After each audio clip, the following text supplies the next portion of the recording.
오늘 우리가 드디어 구약의 마지막인 말라기서를 이제 함께 봅니다. 저희 처음 성경의 숲 걷기를 시작하면서 언제 끝나나, 언제 이게 마칠 수 있을까라는 생각을 했는데 어느 순간 이제 39번째 시간, 정확하게는 우리가 오리엔테이션처럼 가졌던 시간이 있어서 40주의 기간을 쭉 봐왔습니다. 그리고 이제 마지막 말라기서를 통해서 오늘 구약을 이제 일단락 짓고 또 이제 신약으로 넘어갈 준비를 하고자 합니다. 그래서 오늘 말씀을 구약 성경의 말라기 말씀을 전하고, 그리고 다음 주에 이제 구약 전체를 다시 한번 정리해보고 잠깐 좀 텀을 둬서 신약을 준비하고, 그 신약이 준비되어지면 또 성령님과 함께 나머지 성경 66권의 나머지 부분 27권의 말씀을 우리가 또 함께 볼 수 있는 시간을 준비하려고 합니다. 하나님의 은혜가 또 성도님들 가운데 또 그렇게 함께하기를 간절히 원합니다. 오늘 이 말라기서는 이제 구약을 끝을 맺는 마지막 책입니다. 그리고 이 말라기서를 통해서 말라기서가 끝난 이후로 이제 말씀은 어디로 넘어갑니까? 신약으로 넘어갑니다. 한마디로 신약으로 가기 위한 이 시대를 준비하는 마지막 책이 말라기다라고 이제 이야기를 합니다.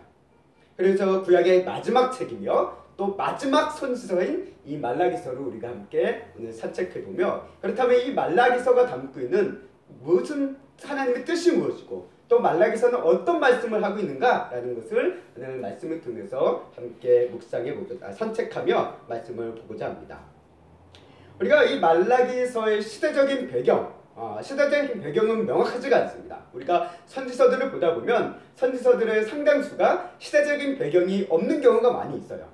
그러나 어떤 정황이라든가 본문의 내용들이라든가 성경의 배치를 통해서 나름대로 추측을 합니다. 그렇게 해서 추측한 말라기의 이제 시대는 언제를 얘기하고 있느냐? 우리가 알고 있는 성전의 재건 이후의 시대다라고 이야기하고 있습니다. 그래서 성전 재건 이후에 어느 때냐라고는 명확하지 않지만 분명한 것은 성전이 재건된 다음에 이 말라기 선지자가 등장하였고 그 등장한 속에서 하나님의 말씀을 전했다라는 것은 누구나 다 인정하고 있는 보편적인 의견입니다. 그래서 이 내용적으로도 학개서를 보면 우리가 지지난주에 보았죠. 외형적인 성전의 재건에 대해서 얘기했고, 스가랴서는 내용적인 성전의 재건에 대해서 얘기했다고 하면, 이제 말라기서는 뭐냐? 이렇게 재건된 성전과 함께 살아가는 그 백성들의 삶에 대해서 이야기하고 있다는 겁니다. 그래서 그 백성들의 삶에 대해서 이야기하고 있는데 그 삶의 주축으로 보여지는 문제점, 여러 가지 그런 잘못된 점들을 짚으면서 하나님께서는 말씀을 말라기 선지자를 통해서 전하고 있음을 오늘 성경 말씀을 보면 우리가 깨닫게 됩니다. 우리가 흔히 이런 게 있습니다. 하나님의 은혜를 체험한 신앙의 첫 세대가 있습니다. 이 신앙의 첫 세대는 어떻습니까? 정말 하나님을 향한 그 사랑과 그 열망과 믿음이 엄청나게 뜨겁습니다. 그래서 기도도 뜨겁고 예배도 뜨겁고 말씀을 사모하는 모습도 뜨겁습니다. 그러나 이것이 시간이 흐르면서 대를 이어져 갈수록 어떠냐? 그 신앙의 뜨거움이 점차 식어져 간다는 것입니다. 그래서 그 자녀들의 세대는 어때요? 부모님만큼 신앙이 그렇게 뜨겁지 않아요. 그래서 형식적이 되어지고 또 하나님으로부터 멀어지는 그런 모습들을 보이기 쉽게 됩니다. 그래서 이 성경을 보았을 때도 그런 모습들이 많이 비춰져요. 그래서 모세의 세대, 여호수아의 세대가 끝난 이후에 사사시대의 모습을 통해서 그것이 비춰지는 것처럼 우리의 신앙이라는 것은 그렇게 좀 한계가 있는 것 같습니다. 우리가 성경을 통해서 우리의 삶의 역사를 통해서 이런 모습들을 어렵지 않게 발견한다는 거예요. 근데 지금은 우리 부모님 세대는 정말, 또 우리 부모님 세대, 우리 부모님의 부모님 세대, 이런 세대는 신앙이 뜨거웠습니다. 막 밤새 기도하고 막 말 그대로 철야 예배하면은 말 그대로 철야를 했습니다. 철야를 하고 막 산기도 하고 막 그런 예배하는데 막 모이고 했던 그런 이야기들을 많이 해요. 그러나 지금은 어떻습니까? 지금 이 시대에서 아이들을 보면 어때요? 그런 거는 있을 수가 없는 일이에요. 오죽하면 요즘에 청소년 세대, 우리 다음 세대라고 부르고 있는 이 시대의 복음화율이 어느 정도냐면 거의 0%에 가깝다라고 얘기하고 있습니다. 그야말로 전멸이라는 거예요, 전멸. 부모님 세대는 그렇게 예수님을 열심히 믿었는데 그게 자녀 세대로 들어오니까 이 자녀들은 예수님을 안 믿는다는 거예요. 그게 오늘날의 현실이라는 것입니다. 그래서 그 후손들은 명목뿐인 그리스도인으로 살아가고 있거나 아니면 아예 그리스도인으로 사는 것 자체를 거부하며 살아가고 있는 시대다라고 우리는 이야기하게 됩니다. 오늘 말라기서를 통해서 보는 시대적인 상황이 그와 같습니다. 성전은 있습니다. 성전이 재건되어서 재건된 성전은 번듯하게 있어요. 그리고 그런데 문제는 뭐냐? 정작 그 성전에서 예배를 드리며 사는 사람들에게 문제가 있었다라는 거예요. 이스라엘 백성들은 성전의 포로로서 귀환하면서 성전의 재건과 함께 기대했던 것이 있습니다. 그건 뭐냐면 하나님께서 말씀을 통해서 얘기하는 새 예루살렘, 하나님의 나라가, 메시아의 나라가 임하게 되어지는 것을 기대했어요. 그런데 성전은 딱 지어졌는데 현실을 보니까 어때요? 여전히 페르시아의 속국이라는 거예요. 조공을 바쳐야 됩니다. 그렇게 시간이 흐르면서 결국은 가난과 부패로 인해서 현실의 부조리가 자꾸 드러나게 되어지고 이로 인해서 그 신앙이들이 가지고 있는 소망과 기대는 낙심으로 변하게 되어집니다. 그리고 하나님에 대한 신앙에 대해서 냉소를 하는 거예요. 하나님이라고도 별 수 없네. 하나님이 진짜 계시는가? 라는 생각으로 바뀌기 시작했다는 거예요. 그 결과 하나님에 대한 마음이 점점 식어가게 되어지고 그야말로 형식적인 신앙에 머물게 되었다라는 것을 오늘 말라기서가 우리에게 이야기해주고 있는 것을 보게 됩니다. 이렇게 냉소적이고 형식적인 신앙에 빠진 그 당시의 백성들을 향해 하나님께서는 이제 마지막 선지자인 이 말라기를 보내셨다라는 거예요. 그리고 말씀을 하십니다. 어떤 말씀을 하실까요? 그것이 이제 말라기서의 시작입니다. 우리가 말라기서는 구조적으로 봤을 때 6가지의 질문을 묻고 대답하고 하는 일종의 대담 형식으로 진행이 돼요.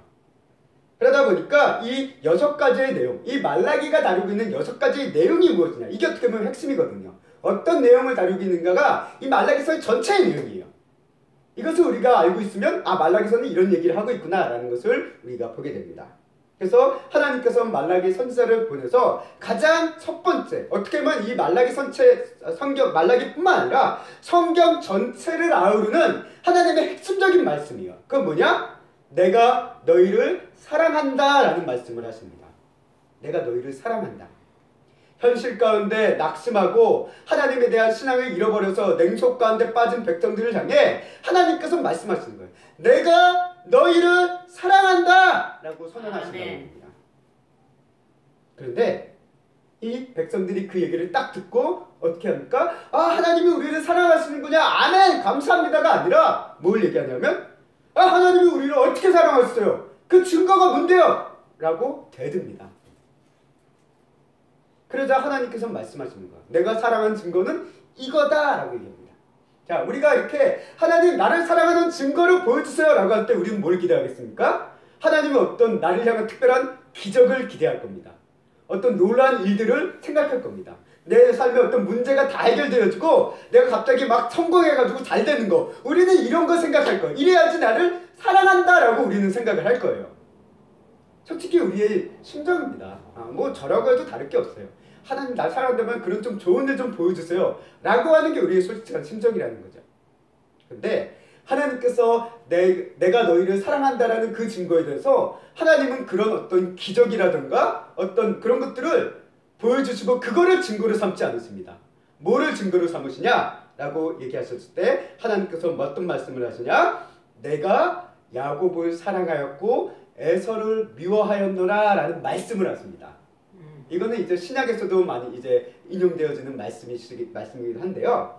그러면서 하나님께서 말씀하시는 증거로서, 현실적인 증거로서 뭘 얘기하고 있냐면 에돔의 황폐함, 에돔의 멸망에 대해서 얘기하세요.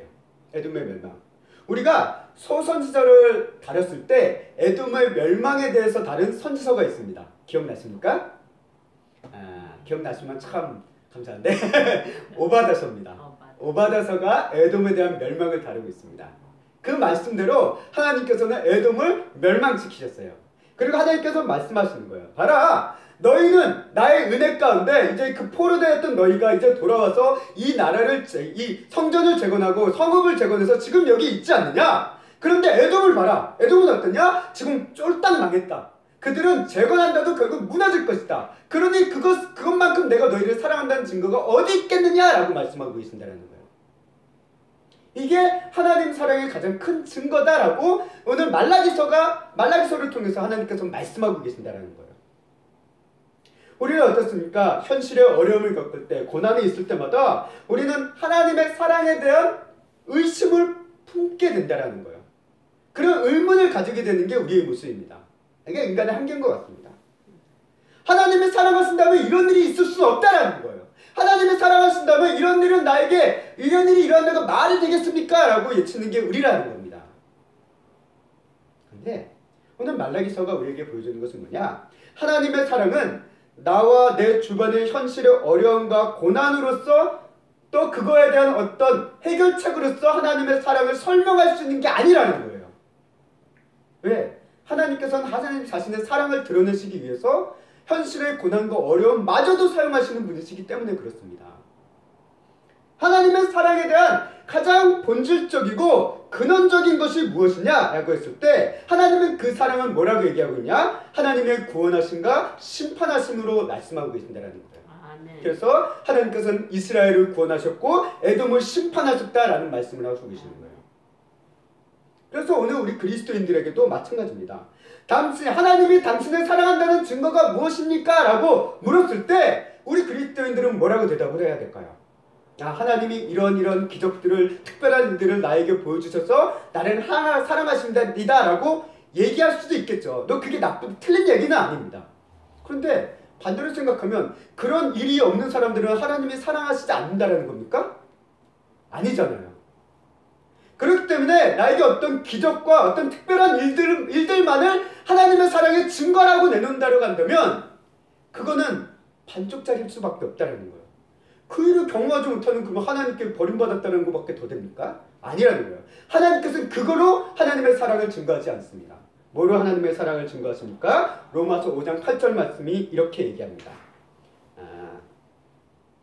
로마서 5장 8절 말씀, 여기 화면에서 또 사라졌는데요. 제가 읽도록 하겠습니다. 로마서 5장 8절 말씀입니다. 우리가 아직 죄인 되었을 때 그리스도께서 우리를 위하여 죽으심으로 하나님께서 우리에 대한 자기의 사랑을 확증하셨느니라. 아멘. 이게 하나님의 사랑에 대한 유일한 증거라는 거예요. 하나님이 우리를 사랑하셨다라는 증거가 무엇입니까? 라고 얘기했을 때 우리 그리스도인들이 될 수 있는 유일한 증거고 오직 딱 하나의 증거는 이거라는 거예요. 예수님께서 나를 위해서 죽으셨습니다. 이게 나를 사랑하는 하나님의 가장 큰 증거입니다. 라는 그 유일한 증거라는 거예요. 그래서 하나님께서 말라기서를 통해서도 그와 같은 맥락에서 얘기하시는 겁니다. 이스라엘을 구원하시고 에돔의 대적, 어떻게 보면 형제이지만 가장 괴롭혔던 대적인 에돔을 심판하셨다라는 말씀을 통해서 구원과 심판을 얘기하시며 하나님의 사랑을 입증하신 것처럼 오늘 우리 그리스도인들에 대한 하나님의 사랑도 역시 마찬가지라는 겁니다. 구원과 심판의 그 완성형이신 예수 그리스도 안에 하나님의 모든 사랑이 압축되어 있다라고 우리는 이야기할 수 있다라는 것이죠. 이것이 첫 번째 대답이었습니다. 하나님이 우리를 사랑합니다 라고 했을 때 사랑하신 증거가 뭡니까? 라고 묻는 그 과정에서 나온 대답이라는 거예요. 자, 두 번째 논쟁은 무엇이냐? 라고 했을 때 두 번째 논쟁은 이겁니다. 주의 이름을 멸시한다라는 거예요. 자, 하나님의 백성들이 하나님을 공경하며 두려움이 없고 오히려 멸시하고 있다라고 하나님께서 질책을 하십니다. 너희가 한마디로 나를 만만하게 보냐? 라고 얘기하시는 거죠. 근데 그 백성들이 그 얘기를 딱 듣고 얘기하는 거예요. 아유, 하나님 우리가 언제 하나님을 멸시했어요? 우리 그런 적 없어요! 라고 얘기하는 거예요. 왜? 이들이 생각하기에 자신들은 하나님을 멸시한 적이 없거든요. 나름대로 제사도 열심히 드렸어요. 재물도 가져서 열심히 제사도 드렸어요. 그러니 우리는 하나님 멸시한 게 아니잖아요. 제사도 드리고 했으니까 하나님을 잘 섬긴 거잖아요. 라고 생각을 했다라는 거예요. 그런데 하나님께서는 너희 그런 제사의 모습을 통해 오히려 나를 멸시하는 모습이 드러났다라고 얘기하십니다. 결국 무엇이냐? 그들을 제사를 드리는 태도, 마음가짐이 하나님에 대한 멸시를 담고 있었다라고 얘기하고 있다는 거예요. 그래서 말라기서 1장 13절 말씀 함께 읽어보도록 하겠습니다. 시작! 너희는 또 이 얼마나 실증나느니 것인가 하고 말하며 재물을 멸시한다. 나 만군의 주가 말한다. 너희가 훔쳤거나 절뚝거리거나 병든 짐승을 재물이라고 가지고 오니 내가 그것을 너희에게서 달갑게 받겠느냐? 나 주가 말한다. 아멘. 이게 이 당시 백성들이 제사를 드릴 때 하나님 파는 개조 재물에 대한 현실이라는 거예요. 한마디로 하나님 앞에 드리긴 드려야 되는데 좋은 거 드리긴 아깝다라는 거예요. 그래서 가장 나쁜 거, 한마디로 집에서 남아도는 거, 쓰레기 같은 걸 가져와서 하나님께 드렸다라는 거예요. 그런 모습을 얘기하면 하나님께서 봐라, 너희가 그런 행동을 보이면서 나를 멸시하지 않는다라고 할 수 있겠느냐라고 얘기하고 있다는 거예요. 그러면서 얘기하는 거예요. 총독에 대한 이야기를 하면서 너희가 총독에게 그런 물건 바쳐봐라 어떻게 되겠느냐라고 얘기하시는 거죠. 이게 우리의 모습입니다. 하나님 앞에 이들이 말 때 하나님 앞에 나오는 것 자체가 귀찮은 거예요. 왜냐하면 우리 제사를 드릴 때 우리가 레위기 말씀을 보면 알겠지만 제사를 드릴 때 아무 데서나 드리지 않습니다. 어디서 드려야 됩니까? 대부분 성전에 와서 드려야 돼요. 성전에 와서. 아주 먼 거리에 있을 경우에는 뭐 특별한 날이 아니면 뭐 그 도시에서 이제 해결하지만 대부분 특별한 날 제사를 드려야 될 때는 재물을 가지고 와야 된다라는 거예요. 근데 그것 자체가 쉬운 일이겠습니까? 오늘날처럼 뭐 차가 있는 것도 아니고 먼 거리를 그 동물을 끌고 와야 된다는 거 쉽지 않은 일입니다. 그러니까 귀찮을 수 있죠. 근데 하나님은 그런 마음 자체가 이미 하나님을 멸시한다는 거예요. 하나님 앞에 나오는 것, 그것을 귀찮게 여기고 하나님 앞에 드리는 것을 성의 없이 정성 없이 하는 것 자체가 이미 하나님을 멸시하고 있는 것이다 라고 오늘 말씀은 우리에게 얘기합니다. 그래서 하나님께서는 오죽하면 이런 백성들의 태도 때문에 뭐라고 얘기하시냐면 말라기 1장 9절 말씀을 보면 차라리 이 성전문을 닫아버리는 사람이 있었으면 좋겠다라고 얘기하십니다. 한마디로 성전 폐쇄해버렸으면 좋겠다라는 거예요. 그러면 이런 거 안 봐도 되지 않겠냐라고 얘기하신대요. 그 정도로 하나님께서 하나님 앞에 예배드리는 사람들의 모습이 가증하다라는 거예요. 가증하다는 거예요. 이런 모습은 오늘 이 시대에 우리에게도 적용되어지는 매우 중요한 관점이기도 합니다. 우리가 주일날 예배를 드리고 예물을 드리는 모습이 어떻습니까? 주일에 예배 드리는 거 귀찮아. 그런 마음을 갖고 있는 성도들이 아마 적지 않을 겁니다. 나오긴 나와야 되는데 찝찝해서 안 나오자니 찝찝하니 나와. 그런 정도의 예배를 드리는 사람들. 그런 사람들은 하나님께서 보시기에 하나님을 멸시하고 있다고 보신다는 거예요. 형식적으로 이 자리에 앉아있기, 예배 자리에 나와있긴 한데 나와서 내 마음속에는 어떻게 되니까 내가 자리를 한번 채워준다. 내가 예배를 드리고 가준다.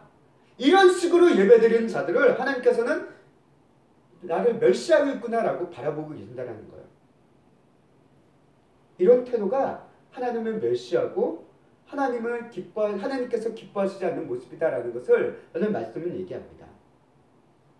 그렇다면 왜 백성들에게 이런 모습이 일어났느냐라고 얘기했을 때 하나님께서는 또 한 번 얘기합니다. 무슨 얘기하냐? 그 문제의 시작점이 어디 있냐라고 했을 때 그 근원은 어디 있냐? 제사장들에게 있다라고 얘기합니다. 왜? 제사장들이 제대로 안 가르쳐서 그렇다라는 거예요. 제사장들의 말라기 2장 5절과 6절 말씀을 보면 제사장들이 해야 될 책임이 있습니다. 그건 뭐냐면 하나님을 경외하는 법을 가르치고요. 그리고 그들의 죄악에 대해서 이야기하고 가르치는 것이 제사장들의 역할 중 하나였습니다. 한마디로 모세의 율법을 가르치는 거죠. 율법과 규례를 가르치는데 이거에 대한 책임을 내려놓았다는 거예요. 백성들이 그 책임을 안 하니까 백성들이 이제 어떻게 합니까? 재물을 가져왔을 때 그 형편없는 재물을 보고 제사장들이 원래는 거부해야 되는 거예요. 왜? 우리가 레위기 말씀을 좀 벌써 오래된 얘기지만 레위기 말씀 우리가 한번 쫙 본 적이 있었잖아요. 레위기 말씀 가운데 제사장들이 그런 재물을 구분하고 백성들에게서 하나님께 드리는 재물은 이러이러한 것을 가져와야 된다라고 레위기의 말씀에 적혀 있습니다. 그것을 제사장들이 가르쳐줘야 되는 거예요. 그런데 그것에 대해서 제사장들이 아무 말 안 하는 거예요. 그냥 가져오면 그럼 오케이 괜찮아. 시대지사 괜찮아. 그럼 드려. 이런 식으로 다 받아들여줬다라는 거죠. 한마디로 좋은 게 좋은 거다라는 식으로 넘어가다 보니까 하나님 앞에 이렇게 하나님을 멸시하는 백성들을 만들어 갔다라는 거예요. 제사장들이. 심지어는 제사장들 본인이 하나님을 멸시하는데 이렇게 앞장섰다라고까지 이야기하고 있다는 거예요. 왜 그랬을까요? 아마 사람들의 편의를 봐주기 시작했을 것 같아요. 그래서 그 사람들한테 나름대로 인기도 있었을 것 같아요.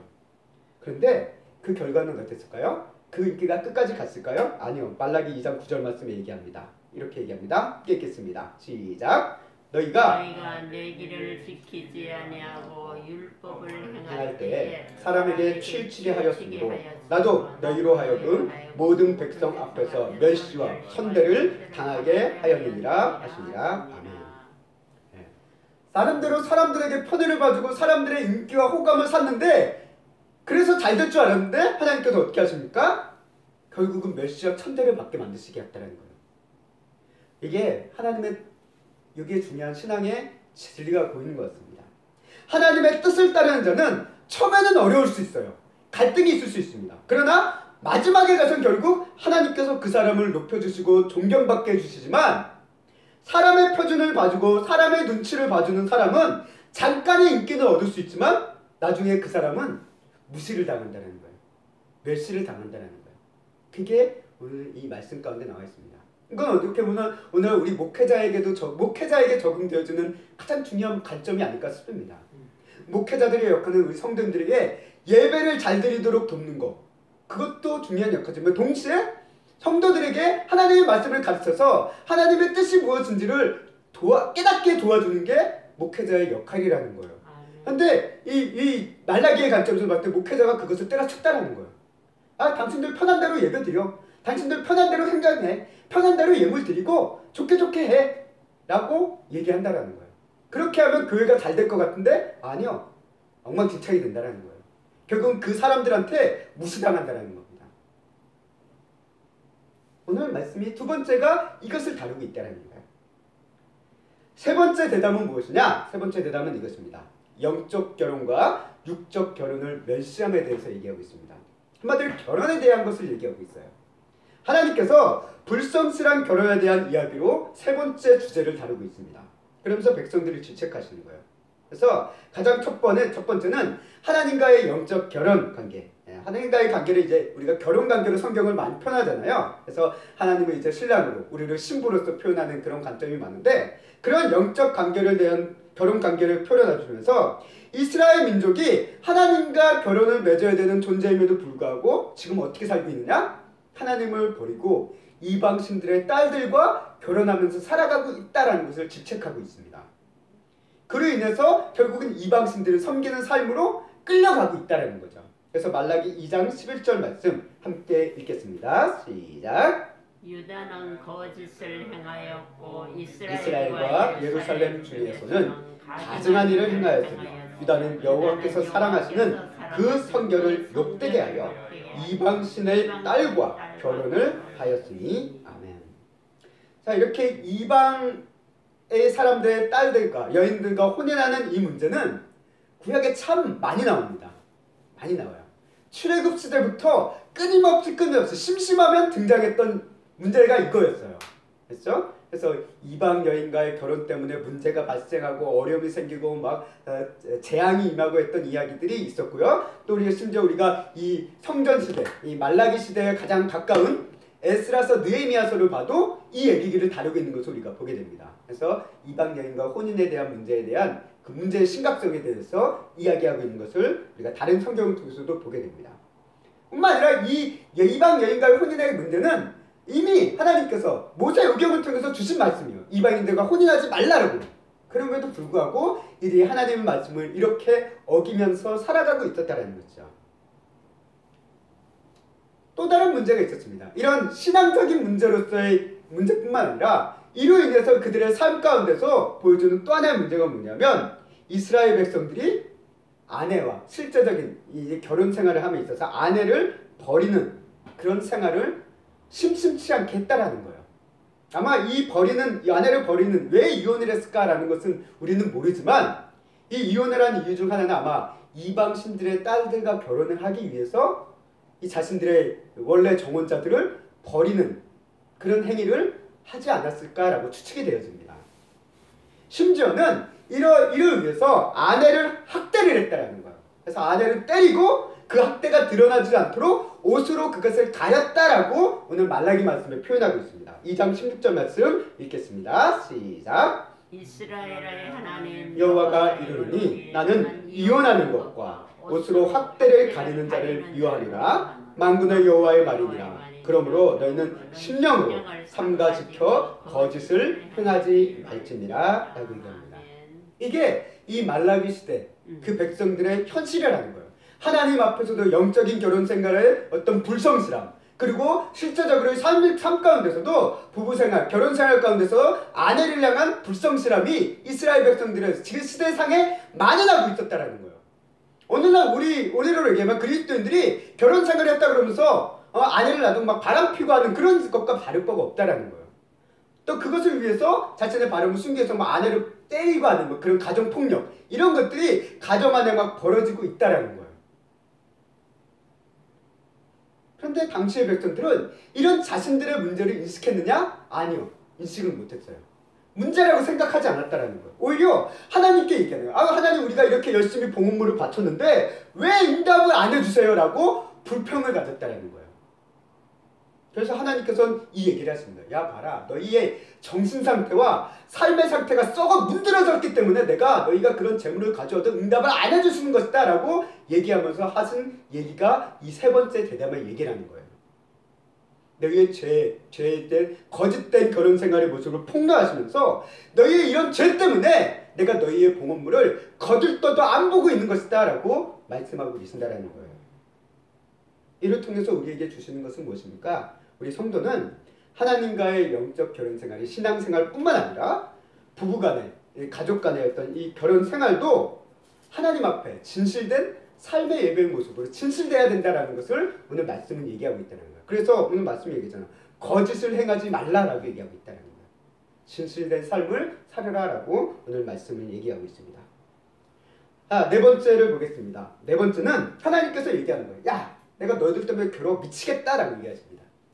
너희가 나를 너무나도 괴롭힌다라고 얘기합니다. 이 말씀을 듣고 우리는 이런 질문을 할 수 있습니다.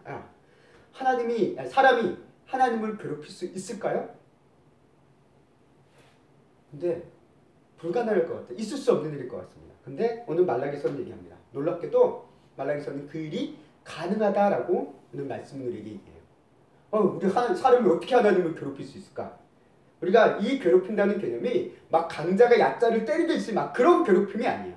이 괴롭힘은 어떤 괴롭힘이냐? 말라기 2장 17절 말씀 보도록 하겠습니다. 함께 읽겠습니다. 시작.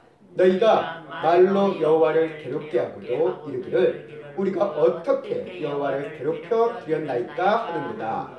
이는 너희가 말하기를 모든 악을 행하는 자는 여호와의 눈에 좋게 보이며 그에게 기쁨이 된다 하며 또 말하기를 정의의 하나님이 어디 계시느냐 함이니라. 아멘.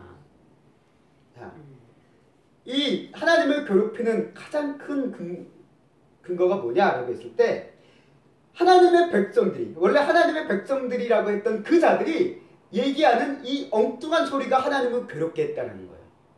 한마디로 이 괴롭힘은 막 누군가를 막 때리고 하는 그런 억압적인 괴롭힘이라기보다는 하나님의 마음을 아프게 하는 괴롭힘이에요. 마음을 아프게 하는 괴롭힘. 하나님께서 악을 행하는 자를 좋아하고 정의의 하나님은 없다라고 하는 이 멸시의 말이, 이 부정의 말이 하나님을 괴롭게 한다라고 하는 말라기를 얘기하고 있습니다. 그래서 히브리서 말씀에서도 얘기하잖아요. 우리가 잘 알고 있는 말씀인데 믿음이 없이는 하나님을 기쁘시게 할 수 없다라고 얘기했습니다. 결국 이 말라기서 2장 10절 말씀은 어떤 말입니까? 믿음이 없는 말이 하나님을 괴롭게 한다는 거예요. 성도의 믿음은 하나님을 기쁘게 합니다. 그러나 성도의 잘못된 믿음과 불신앙은 하나님을 괴롭게 한다는 거예요. 그게 오늘 말라기서가 우리에게 얘기합니다. 우리 그리스도인들은, 우리 성도들은 하나님을 향한 참된 믿음을 가져야 돼요. 그래서 바른 믿음을 가져야 된다는 것입니다. 그 바른 믿음을 갖기 위해서는 우리는 말씀을 또 바로 배워야 되고 또 묵상해야 되는 것이 가장 중요한 하나의 관점이라는 것입니다. 그래서 우리가 말씀을 보는 거예요. 자, 하나님께서는 이제 이런 하나님을 멸시하고 괴롭게 하는 이 말씀에 대해서 이야기하십니다. 하나님은 악을 행하는 자를 기뻐하고 하나님은 공의는 이 땅에 없는 것, 공의를 행하시는 하나님은 없는 것 같다라고 얘기하는, 정말 냉소하는 그 백성들을 향해 어떤 답을 주십니까? 말씀에 얘기합니다. 하나님께서 길을 예비하는 사자를 보내시고 또 언약의 사자를 보낼 것이다 라고 얘기하십니다. 이 3장의 말씀은 무엇을 얘기합니까? 우리가 잘 알고 있는 신약의 세례 요한과 메시아이신 예수 그리스도에 대한 것을 이야기하고 있는 것을 우리가 보게 됩니다. 이를 통해서 하나님께서 이 언약의 사자를 통해서 하나님의 기쁨이 회복되게 하신다는 거예요. 다시 말해 성도의 믿음을 회복시키신다는 거예요. 믿음이 하나님을 기쁘시게 한다고 했으니까 믿음을 회복시키기 위해 이런 사자를 보내주시고, 이런 또 하나님을 믿지 않고 하나님을 멸시하고 하는 그런 악과 악인에 대한 하나님의 심판을 반드시 이룰 것이다 라고 말씀하시면서, 하나님은 악을 행하는 자를 결코 기뻐하지 않고 또 정의의 하나님께서는 그 정의를 반드시 행하실 것이다 라는 것을 오늘 말씀을 통해서 이 세 번째 대담에서 그 답을 내시는 것을 우리가 보게 됩니다. 아멘. 네 번째 대담이죠. 자, 마지막이 아니라 다섯 번째 대담을 보도록 하겠습니다. 다섯 번째 주제는 하나님의 것을 도둑질하는 것에 대해서 이야기합니다. 하나님께서 얘기하십니다. 너희가 지금 나의 길을 떠나서 멀리 떠나 있으니 이제는 돌아와야 된다 라고 얘기합니다. 그러자 백성들이 묻는 거예요. 그럼 우리가 어떻게 돌아갈 수 있겠습니까? 라고 얘기했을 때 하나님께서 무슨 얘기를 하냐? 11조와 봉헌물에 대한 이야기를 하시는 것을 보게 됩니다. 말라기 3장 8절과 9절 말씀 함께 보도록 하겠습니다. 시작. 사람이 어찌 하나님의 것을 도둑질하겠느냐? 그러나 너희는 나의 것을 도둑질하고도 말하기를 우리가 어떻게 주의 것을 도둑질하였나이까 하는도다. 이는 곧 11조와 봉헌물이라. 너희 곧 온 나라가 나의 것을 도둑질하였으므로 너희가 저주를 받았느니라. 아멘. 오늘 말씀이 얘기합니다. 하나님께서 얘기해요. 11조와 봉헌을 마치는 것, 그것을 너희가 하지 않았다라고 얘기하는데, 심지어는 어느 정도로 하지 않았냐면 온 나라가 안 했다라고 얘기까지 얘기하고 있어요. 자, 우리가 이 관점을 좀 잘 이해해야 되는 것은 이 예루살렘, 이스라엘 백성들에게 성 11조와 봉헌물은 어떻게 보면 일종의 부여된 의무예요. 의무. 오늘날로 보면 약간 세금 비슷한, 그런 세금은 아니지만 어쨌든 반드시 그들이 마땅히 해야 될 의무였습니다. 그래서 오늘날 우리 교회의 현실과 이것을 억지로 끼워 맞추면 안 돼요. 이렇게 맞추면 안 되고, 구약의 시대 이스라엘 백성들에게는 어떤 면 성전은 그들의 삶의 일부였고 또 그들의 사회였고, 그렇기 때문에 그들의 어떤 생활이었고 하나의 나라였기 때문에 그것과 뗄래야 뗄 수 없는 관계였습니다. 그렇기 때문에 이스라엘 백성들에게 부여된 하나의 의무였습니다. 그리고 이 봉헌물, 특별히 11조에 대한 봉헌물은 기본적으로 누구를 위해서 주어진 거냐면 제사장들과 레위인들의 생활을 위해서 주어지는 것이 11조예요. 그리고 또 이제 가난한 자, 그리고 고아와 같은 자들을 위해서 구제헌금으로 또한 주어진 것이 이 11조였습니다. 근데 이게 주어지지 않기 시작했다는 거예요. 이거를 이들이 안 하기 시작했다는 거예요. 그러니까 어떻게 됩니까? 이 11조가 봉헌물로 한마디로 먹고 살아야 되는 제사장들과 레위인들이 먹고 살 길이 없는 거예요. 그러니까 어떻게 됩니까? 성전을 내버려 두고 떠납니다. 이게 느헤미야서를 보면 이 얘기를 다루고 있어요. 제사장들에게 자신들이 목이 주어지지 않으니까 필연적으로 나오는 생각은 뭐냐면 제사장들이 자신들의 일을 할 이유가 없는 거예요. 최소한 한마디로 먹고는 살아야지 이 일을 할 거 아닙니까? 먹고 사는 일이 되지 않으면 아무리 사명이라고 해도 감당하기가 어렵습니다. 근데 제사장들이 이게 안 되는 거예요. 그러니까 자신들의 역할을 제대로 할 필요성을 못 느끼는 거죠. 그 결과가 어떻게 됩니까? 레위인과 제사장들이 책임을 방기하게 되어지고 결국 백성들은 앞서 얘기했던 그 죄의 굴레에서 벗어나지 못하는 악순환에 계속 돌아가는 거예요. 제사장들은 여기 있어봤자 난 좀 딱 굶어 죽을 것 같고 여기서 열심히 해서 뭐해? 그냥 대충 하다가 딴 데 가서 먹고 살자. 이게 얘기가 나오는 거예요. 그래서 백성들을 향해서 11조와 봉헌물에 대한 얘기를 하나님께서 하신다는 거예요. 우리 종교개혁자인 마틴 루터는 온전한 회심에 대해서 세 가지를 얘기합니다. 그래서 하나는 머리에 대한 회심이 있어야 되고요. 또 하나는 가슴에 대한 회심이 있어야 되고, 세 번째로는 지갑의 회심이 있어야 된다라고 얘기합니다. 이것이 이루어지지 않으면 우리는 온전한 회심을 한 것이 아니다라고 이제 이야기를 해요. 근데 우리 성도님들이 가장 듣기 싫어하는 설교 중 하나가 뭡니까? 헌금에 대한 얘기예요. 헌금 얘기 나오면 벌써 인상이 딱 찌푸려집니다. 대부분 사람들이 그래요. 그래서 뭐 사람들이 말씀을 듣고 보고 배우십시오 라면 안 그럽니다. 은혜를 사모하고 죄를 회개하고 눈물을 흘리시고 기도하십시오 라면 안 합니다. 근데 11조 헌금 생활 잘하십시오 라고 하면 아멘 절대 안 해요.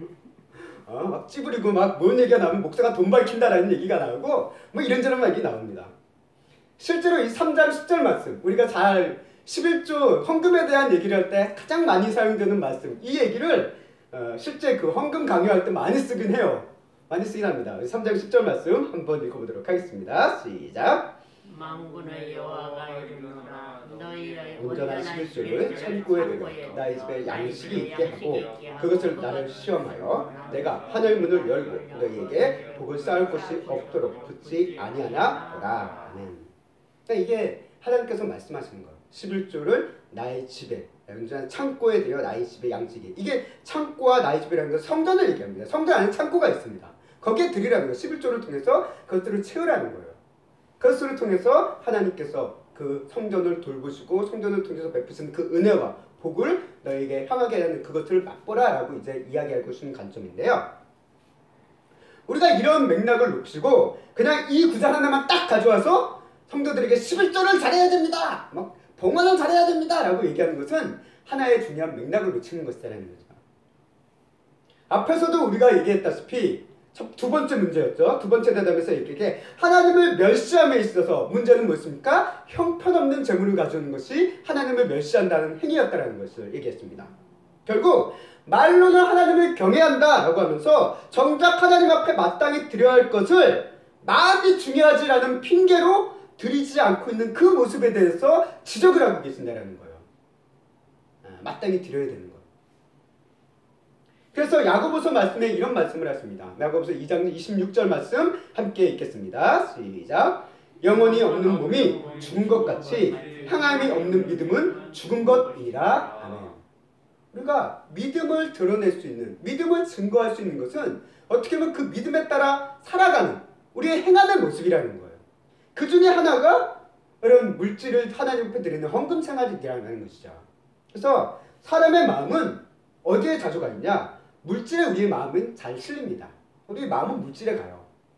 그래서 마음을 든 그 물질, 돈을 하나님께 드린다는 것은 우리의 마음도 함께 드린다는 의미가 될 수 있다는 겁니다. 그렇게 성도는 현금 생활을 통해서 하나님께 우리의 마음을 드리는 훈련과 생활을 해나가는 거예요. 그렇기 때문에 우리 교회에서는 우리 성도들에게 헌금 생활을 잊지 말고 꾸준히 하십시오라고 이야기할 수밖에 없다는 것입니다. 물론 현실적인 일도 있죠. 교회를 운영하고 또 어떤 목회자인 제가 사례비를 받기 위해서라는 측면도 있지만 여러분의 신앙을 위해서도 이것은 반드시 필요한 부분임을 성경은 우리에게 이야기하고 있습니다. 아멘. 그래서 헌금 생활을 무시해서도 안 되지만 헌금을 강요해서도 안 되죠. 중심을 우리가 바로 잡아야 됩니다. 각자의 믿음에 따라 감사함으로 정성을 다해 드리는 것이 헌금 생활의 본질이다라는 것을 오늘 말씀을 통해서 우리에게 이야기하고 있고, 여러분들이 하나님께 받은 은혜대로 감사함으로 그 감사를 제대로 하나님께 드릴 수 있는 그런 생활이 될 수 있기를 간절히 소망합니다. 마지막 여섯 번째입니다. 여섯 번째 대답, 여섯 번째 문제는 말로 하나님을 대적함이라고 얘기합니다. 하나님께서 이야기합니다. 백성들을 향해 너희가 완악한 말로 나를 대적하고 있다라고 얘기하십니다. 그래서 그 내용이 말라기 3장 14절 15절 말씀에 이야기를 하고 있는데요. 그 내용을 정리해보면 이런 말씀을 하고 있습니다. 이 백성들이 어떤 얘기를 하고 있냐면 하나님을 섬기는 게 헛되다 라고 얘기하고 있고, 명령을 지키며 슬프게 행하는 것이 무슨 유익이 있을까? 한마디로 하나님의 명령을 지키면서 막 회개하는 삶이 무가치하다 라고 얘기하고 있고요. 그래서 나온 얘기가 교만한 자가 복이 되다 라고 얘기하고 있고요. 악을 행하는 자가 번성한다, 그리고 하나님의 시험한 자가 화를 면한다 라고 사람들이 이야기를 하고 있다는 거예요. 그때 사람들이 가지고 있는 그 생각, 그것이 이런 생각이라는 거예요. 하나님은 한마디로 무가치하다라고 이야기를 하고 있다는 거죠. 마치 저는 이 얘기를 이 말라기 3장 14절 15절 말씀을 보면서 어떤 얘기가 떠오르냐면 시편 1장 1절 말씀이 떠올라요. 시편 1장 1절 말씀에 보면 복 있는 사람은 악인의 꾀를 따르지 아니하며 죄인의 길에 서지 아니하며 오만한 자들의 자리에 앉지 않는다라고 얘기하고 있는데, 지금 말라기 백성들이, 말라기 시대의 사람들이 하는 이 얘기를 보면 이 1장 1절을 거꾸로 이해하고 있다는 거예요. 마치 어떻게 이해하고 있습니까? 복 있는 사람은 악인의 꾀를 따르며 죄인의 길에 서며 오만한 자리에 앉은 사람이 복이 있다라는 식으로 이야기를 하고 있다는 것이죠. 이게 말라기 시대, 그 시대의 사람들이 바라보고 있는 상황이었다는 겁니다. 그 결과 경건하고 선하게 사는 건 바보고 어리석은 일이다라고 조롱하면서 살기 시작했다는 거예요. 이런 모습은 오늘 우리 시대에서도 흔히 발견할 수 있습니다. 믿지 않는 사람들이 믿는 사람들을 바라보면 이렇게 조롱하고 있다는 거예요. 그렇잖아요. 야, 네 하나님 믿고 그런 시간 쓸 바에 열심히 나가서 일하고 뭐 돈 벌 생각을 해야지 라고 조롱하는 소리들을 쉽게 듣습니다. 어렵지 않게 들어요. 그러나 오늘 하나님께서 말씀하십니다. 그런 사람들을 향해, 그런 시대를 향해 말라기서 3장 16절 말씀을 통해 하나님께서는 이렇게 대답을 하십니다. 어떤 대답을 하십니까? 하나님께서는 자신을 경외하는 자들을 향해 세 가지를 얘기하십니다. 첫 번째, 나의 기념책에 그 이름을 기록할 것이다 라고 얘기하시고, 두 번째, 그들을 나의 특별한 소유로 삼으실 것이다 라고 얘기하고 있고, 세 번째, 그들을 내가 아낄 것이다 라고 얘기하고 있습니다. 하나님을 경외하는 자들은 이렇게 하실 것이다 라고 이야기하십니다.